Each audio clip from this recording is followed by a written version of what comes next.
lighthouse church, and they actually have resort town churches all across the world. So they meet in resort towns, and they if you're a worship leader at the main lighthouse, you can go to any of the resort town churches and be the worship leader while you're on, as an extreme athlete, on schedule there. So they have skiers and snowboarders and surfers, and so they have these resort town churches where professional surfers are the worship leader that they have to spend 3 months in Australia and 4 months in Norway and whatever, and so they just go from church to church. It's amazing. I love them, and it's very similar to our DNA as Expression 58, so as far as the entertainment industry and the sports industry. And so when I got there, this was a culmination of all of their leaders from across the world. So it's about 200 leaders from across the world that are they're raising up, and out of it, probably about 30 or 40% of them are athletes. And so there's Olympic runners and Olympic snowboarders and Olympic skiers and whatever, like all these different groups. There are professional skiers, sorry, and all these different groups of people are there. And so while I'm there, I share Bob's story just briefly, and then I said, you guys, I just want to do an activation. So it wasn't like a whole message. I just shared it briefly, and then I said, I'm just going to do a quick activation.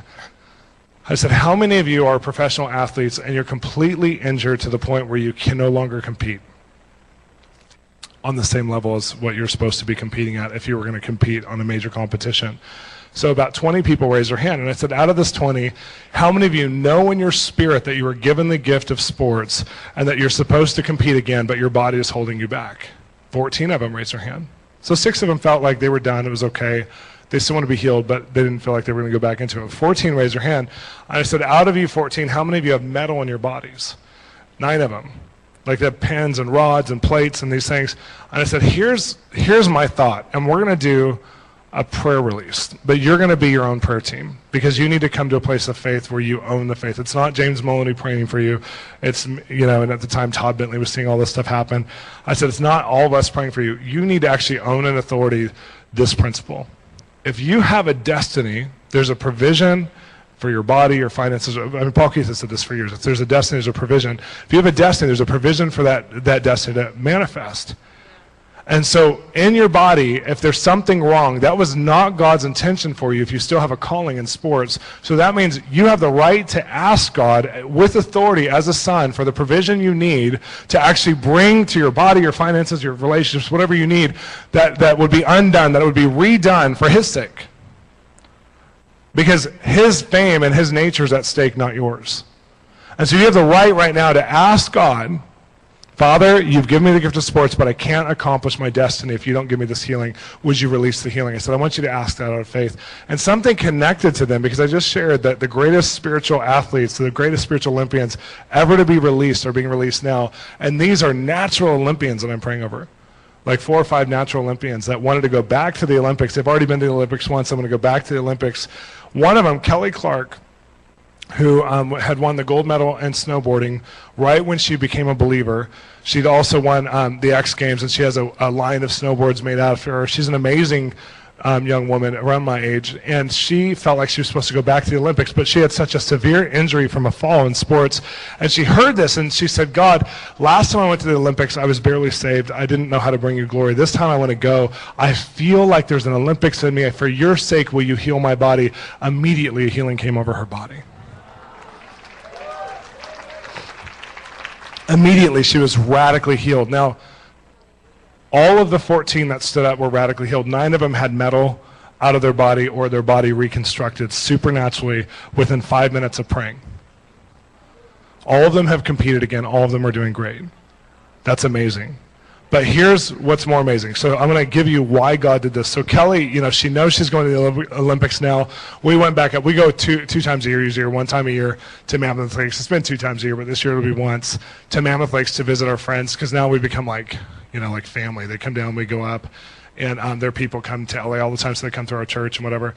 So Kelly, we went up to see her. She was going to try out for the Olympics or do the Olympic qualifications up in Mammoth Lakes for snowboarding. So we went up to, of course, to see her. We wanted to go, and we snuck in where all the press is, like right underneath, and we just pretend like we're supposed to be there. And it's easier to ask forgiveness than permission, so we just went. There was no one there like saying, don't come here. So we're like, everyone's like, oh, what station are you with? And we're like, E58. It sounded real, it sounds real. E58 sounds like a club, it sounds like a station. So we went there.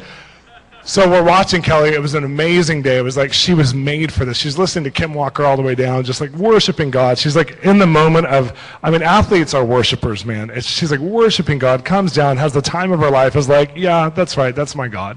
Of course I'm in. You know, so she qualifies in a second. So she goes to the Olympics. But before she goes to the Olympics, Beijing calls her, and not all Beijing, but someone from the Beijing National Olympic Committee calls her and says, we'd like for you to come. We heard you have an inspirational story. We'd like for you to come. We're finding inspirers for our Olympic athletes, and we heard yours is one of the most inspirational of the U.S. Olympic team.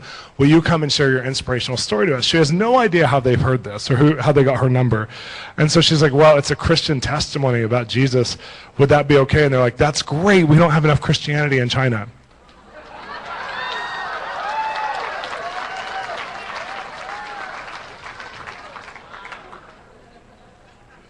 Now remember that statement too, because that's a picture of places that your friends will tell you, oh, you can't go to China and bring Christ because it's shut down, you have to go underground. She didn't go underground, she went on top level. Like things that people are telling you can't do, just ignore all of them. Make a list of them right now and burn them. So every time somebody says, don't go to Hollywood, Shawn, it's dead. No one has fruit. You can't evangelize. You can't bring the gospel. Nobody listens to you. Everybody will reject you. We haven't had one rejection in our entire team to talking to somebody about Jesus the entire time we've been in LA. Not one. I mean, I've talked to our team several times, our outreach team. We haven't had one person say, go away the entire time. Even homeless drunk people. They like us. So Kelly says, okay, I'm going to, so she calls all of us, and you know, the church, her church is praying for her, we were praying for her.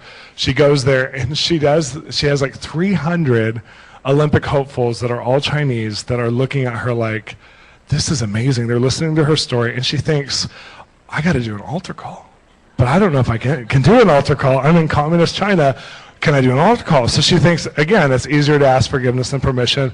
So she goes, if this has meant something to you and you want to know Jesus the way that I'm describing, because her story is amazing, she goes, please come up and I'll pray with you. And we're going to, and they all came up.